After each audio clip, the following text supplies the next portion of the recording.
It's the third anniversary of the Ukraine war, but hopefully it might be the last, with the new US president being far more proactive than his predecessor and taking a far more neutral stance. Of course, all wars have their winners and losers, and I thought it could be interesting for us to try to work out who will be the winners and losers of the Ukraine war. Let's deal with the likely losers first. The non-EU European countries probably aren't going to get it great because they've still sort of involved themselves, so they still have financed, and they probably will still have to keep on or choose to keep on financing the Ukraine. Now, in the case of Britain, obviously, they lost a big trading partner in the EU, and now they've lost another big one in Russia. So, economically, that's not necessarily the best thing they could have done. So all these countries sided with the Ukraine for political reasons, but for economic reasons, Russia would surely have been a far more useful ally. Now, a lot of you might expect Ukraine to be in first place, but I think they're only in second place because, obviously they've suffered, and there'll be, like in any war, a lot of death and destruction, and it's a war they can't really win. I guess at best they could hold out for a stalemate. However, there's quite a lot going for the Ukraine as well as a result of the war. They'll obviously get a lot of money pumped into them for the rebuilding, and also, they'll get to join the EU in a few years' time.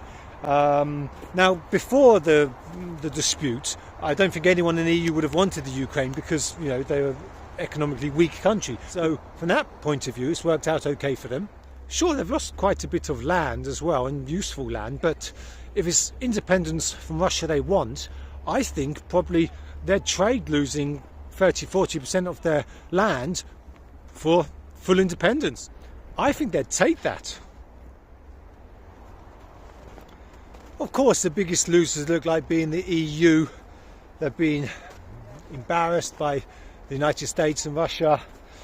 They've been pumping money into Ukraine, and they'll have to continue pumping a lot of money into the Ukraine. It's going to be a long road to get Ukraine up to EU standards. They're not getting access to Russia's abundant resources anymore, and for the countries perhaps in more central eastern parts of the EU, that's going to be a big miss. And of course, any team is only as strong as its weakest member. Now, the EU lost one of its strongest members, the United Kingdom, and now is going to replace them with one of the weakest countries in Europe, Ukraine. And now Ukraine was one of the poorest countries in Europe even before the war. So obviously, that's not a good economic move.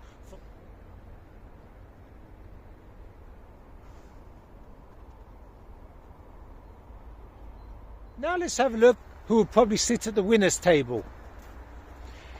China have really strengthened their position in a couple of ways. Firstly, they've now got a much better relationship with their northern neighbour. It's really brought Russia and China together.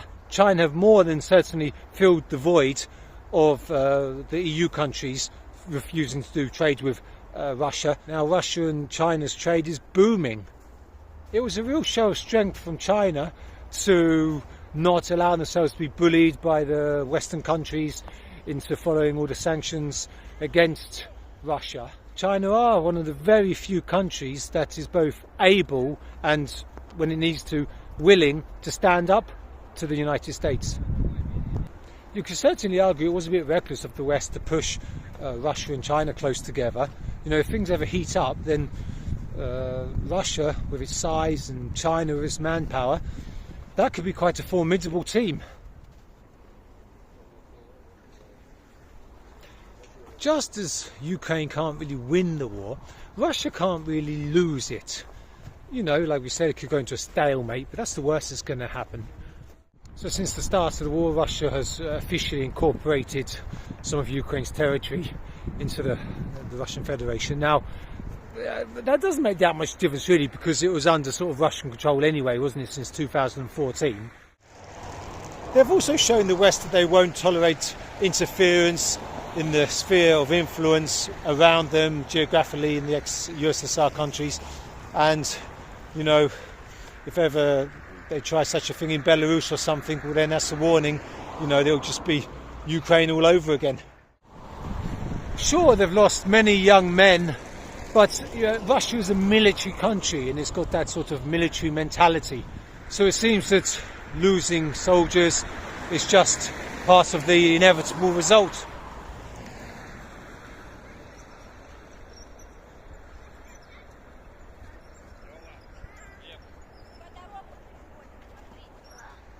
As with the Second World War, the country which is most likely to come out of the Ukraine war in the best position is, of course, the United States of America. So the US, of course, in a luxurious position, aren't they, of being able to orchestrate things from the other side of the ocean.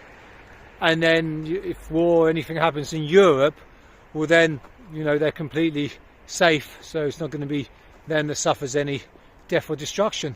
Also, as we've seen already with the new administration, unlike the European countries that kind of have an obligation to finance the rebuilding of the Ukraine, with America they don't have that obligation.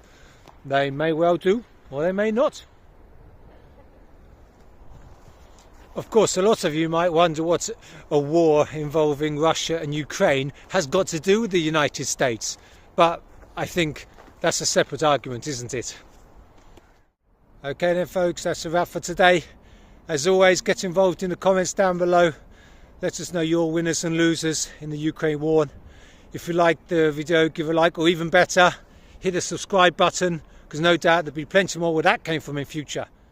On my channel, every subscriber, every viewer counts, and it'd be great to have you on board. Okay, take care till next time. Bye for now.